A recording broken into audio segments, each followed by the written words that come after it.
자, 다음 질문 해볼게요. 이번에는 투자로 돈 버는 세 가지 방법에 대해서 이야기해 보셨습니다. 네. 저 첫째, 자산 배분하는 거. 두 번째, 마켓 타이밍. 그 다음에 세 번째, 종목 선정. 네. 그리고 이런 것들을 이 세 가지를 빌미로 이 책의 제일 중요한 목표에 대해서 얘기를 해주셨더라고요. 네. 이 투자로 돈을 버는 세 가지 방법에 대해서 한번 디테일하게 한번 이야기해 주시겠어요? 일단 뭐 이 책의 목표에 대해서 말씀드리면은 네. 한 3에서 6개월에 15분 정도 투자를 해가지고 그리고 연봉리 수익은 15% 이상 그리고 최대 손실은 15% 미만 그래서 15, 15, 15 전략입니다. 네, 15 전략 맞아요. 네. 그렇죠. 그래서 예를 들면은 35%를 원하시면은 딴 데 가보세요. 그러나 이제 요 정도 그러니까 이제 연봉리 15% 그리고 최대 손실 15% 이하 그 정도는 가능합니다. 네. 그렇죠. 그게 이제 이 책의 목표예요. 네. 자, 그래서 책에서 이 자산 배분에 대해서 강조를 해주셨는데, 네. 우리가 투자를 안전하게 하려면 자산 배분을 꼭 해야 하는데, 모든 투자의 기본이죠. 네. 그죠? 이 자산 배분을 꼭 해야 하는 이유에 대해서 한번 디테일하게 한번 이야기해 주셨으면 좋겠어요. 네. 일본에도 제가 잠깐 언급을 드렸는데 네. 자산 배분은 주로 주식, 채권, 그리고 실물 자산이 실물 자산. 포함되어 있고요. 여기서 실물 자산이라는 거는 보통 금이나 원자재 같은 거를 의미하고 네. 그리고 여기서 중요한 핵심은 이게 그냥 원화로만 투자하면 안 되는 거고 네네.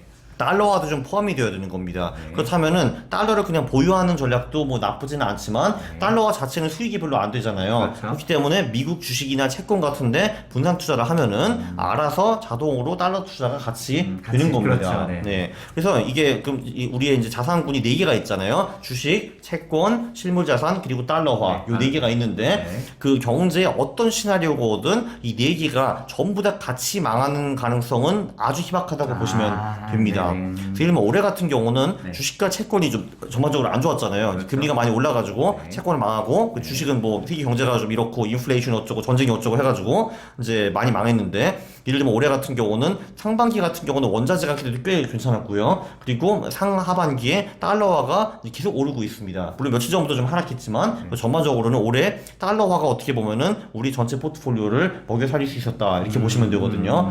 근데 사실 이게 그 자산 배분을 우리가 왜 하느냐? 당연히 미래에 어떤 자산이 잘 나갈지 우리가 안다면은 자산 배분 따위 필요 없고 그 자산을 사면 되는 거거든요. 근데 안타깝게도 우리는 예측 능력이 정말 눈꼽만큼도 없습니다. 네, 그 정말 그 신기할 정도로 이제 없거든요. 그래서 예를 들면은 아주 중요한 팁인데 보통 연말에 보면은 증권사에서 애널리스트나 뭐 센터장들이 그 다음 해에 코스피엔 그 이제 지수가 어디서 움직일 것인가 그거를 예측을 하잖아요. 네. 그게 맞는 경우가 거의 없습니다. 없어요. 거의 없어요. 그래서 예를 들면 진짜 맞아요. 저도 네. 그래서 예를 들면은 그 2023년 장을 예측을 했거든요. 네. 어떻게 하면은 일단 이 사람들이 어디 예측했나 봤어요. 가장 이제 그 하단이 2000이었거든요. 가장 상단이 2650이었어요. 그러면은 그 분위는 그냥 빼면 됩니다. 네. 그렇죠. 그러면은 네. 저는 이제 평균치가. 2000 이하냐 네. 아니면 2650 이상이냐 그것만 결정하면 되는 거예요. 네네. 네, 어쨌든 좀 말이 샜는데 괜찮아요. 그래서 중요한 거는 예측은 우리가 어차피 절대로 할 수가 없다라는 네. 거였고 근데 그러면은 이게 지금 그 주식, 채권, 금 그리고 달러화가 있는데 네. 얘네들이 잘 나가는 그런 경제 환경이 다 달라요. 예를 들면 당연히 경기가 좋으면 주식이 잘 나가겠죠. 그렇죠. 경기가 나쁘면은 주식이 떨어지고요. 네. 채권 같은 경우는 금리가 떨어질 때 오르고 그렇죠. 금리가 올라가면 채권이 망하는 거고 그렇죠. 그리고 예를 들면은 그 실물 자산은 실물자산. 물가가 이제 오르면은 얘도 같이 오르고 올라가죠. 물가가 떨어지면 얘는 맞아. 상대적으로 별로고 네. 달러화 같은 경우는 세계에 이제 불황이 오면은 불황. 보통 많이 오르고 네. 세계 경기가 너무 좋다 하면은 사람들이 달러를 가지고 딴 데 투자를 많이 하죠. 그렇죠, 맞죠. 그래서 결론적으로는 그 이게 다 잘 나가고 못 나가는 그런 경제 상황이 있어요. 근데 우리는 어차피 어떤 경제 상황이 올지 예측할 수 없기 없기 때문에 때문에. 그 네 개를 그냥 통으로 다 사버리는 거예요. 네, 그렇죠. 네, 그러면은 그 중에서 분명히 잘 나간 놈도 있고 못 나간 놈도 있는데 결론적으로 포트폴리오 전체는 우상향하고 이게 깨질 때도 충격파가 별로 크지는 않는다 이런 겁니다. 네. 그리고 또 이것도 그 주식 우리가 종목 선정해서 여러 개 나눠내는 거랑 같은 개념이네요. 그거를 좀 더 넓게 이제. 그렇죠. 근데 그거 좀 다른 게 네. 주식을 우리가 예를 들면 20개의 분산 투자를 했다 하면은 그래도 주식시장이 전반전으로 떨어지면 얘들은 다 떨어지는 그죠. 다 건데. 망하는 거예요. 그죠. 그 20개 중에서 19개가 떨어지는 거거든요. 맞습니다. 네네. 네. 분산 투자를 또 주식 말고도 다른 것들에 투자하게 되면 이게 밸런싱을 맞춰도 손해를 많이 안 봐서 망하지 않을 수 있다. 그렇죠. 네. 아, 자산 배분을 이래서 꼭 해야 한다. 네. 이거 좋은 얘기인 것 같아요. 그렇습니다. 네.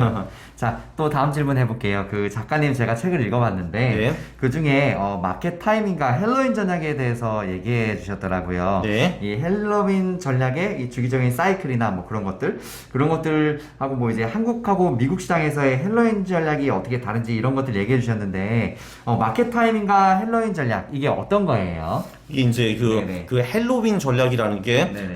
헬로윈이 10월 마지막 날이잖아요. 네네. 이제 그때 투자를 해서 네. 6개월 동안 보유하고 네. 판다. 이게 헬로윈 전략이에요. 아. 네, 그러니까 한마디로 네. 그 11월부터 4월까지 주식을 하라라는 건데 네네. 묘하게도 전 세계적으로 네. 11월부터 4월까지의 주식 수익은 굉장히 높고 아. 5월, 10월의 주식 수익은 굉장히 가난합니다. 아, 네. 네. 근데 그게 놀랍게도 한국만 그런 게 아니라 미국도 그렇고 독일도 그렇고 일본도 그렇고 네. 중국도 그렇고 영국도 그렇고 그거 말고도 한 30 몇 개국을 다 봤는데 다 똑같습니다. 아, 네. 그래요?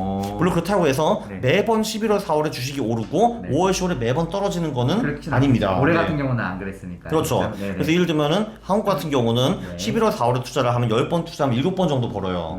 그리고 3번 정도는 깨지고 네. 반대로 5월, 10월에 투자하면은 5번 정도 벌고 5번 깨지고 아, 그러죠. 네. 반반이죠. 네. 근데 묘하게도 이제 11월, 4월 같은 경우는 벌 때는 좀 크게 벌고 네. 깰 때는 작게 깨지는 반면 5월, 10월에는 그냥 얼추 비슷하거나 오히려 깨질 때 좀 크게 깨져요. 아. 네. 이게 되게 놀라운 게 네. 1995년에 우리가 1억 원이 있었으면 그거 가지고 아마 강남에서 아파트를 살 수 있었을 거예요. 그 돈으로. 물론 이제 엄청 좋은 데는 아니지만 뭐 어쨌든 살 수 있었는데 네네. 근데 이제 우리가 그때 아파트를 안 사고 그냥 고집스럽게 야, 커스피 장기 투자를 할 거야. 그 대신에 5월, 10월만 할 거야. 라고 했을 경우에는 그 돈이 지금 3천만 원이 됐습니다. 아. 그러니까 1억이 그 당시 강남 아파트를 살 수 있었던 그 네. 1억이 네. 지금은 차 한 대도 못 사는 3천만 원이 됐습니다. 된 거죠. 네. 아. 5월, 10월 투자는 한국에서 특히 최악이었어요. 네. 아.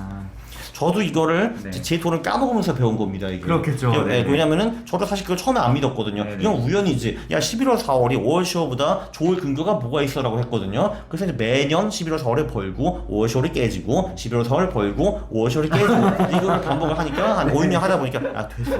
오케이. 야 됐다 하고 야 5월 10월 나 안 할래 하면서 이제 fuck you 하고 이제 제가 이제 나온 거죠. 이제. 네, 그렇게 해서. 그렇죠.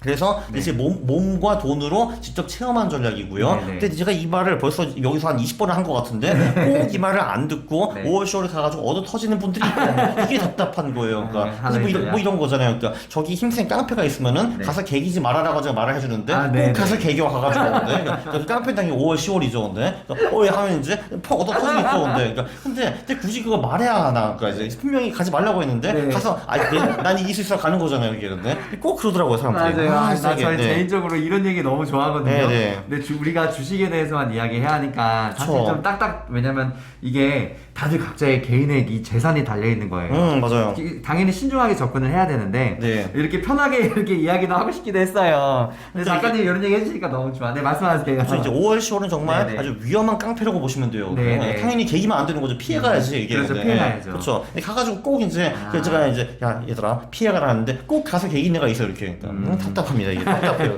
또 허지고 나서 또 그 말도 당신 말이 맞아. 당연히 내 말이 맞았지. 왜 안 맞는 말을 하겠어요 제가. 그렇잖아요. 네네. 할로윈장에 그렇게 그 단순한 그 개월수에 그렇습니다. 따른 그 루틴 사이클 이야기구나. 그렇죠. 가슴 아픈 얘기죠. 네. 네네. 예. 네, 그 과거에 통계적으로 전반적으로 그러했다. 네. 그걸 참고해서 투자를 하시라. 그렇습니다. 네네, 알겠습니다.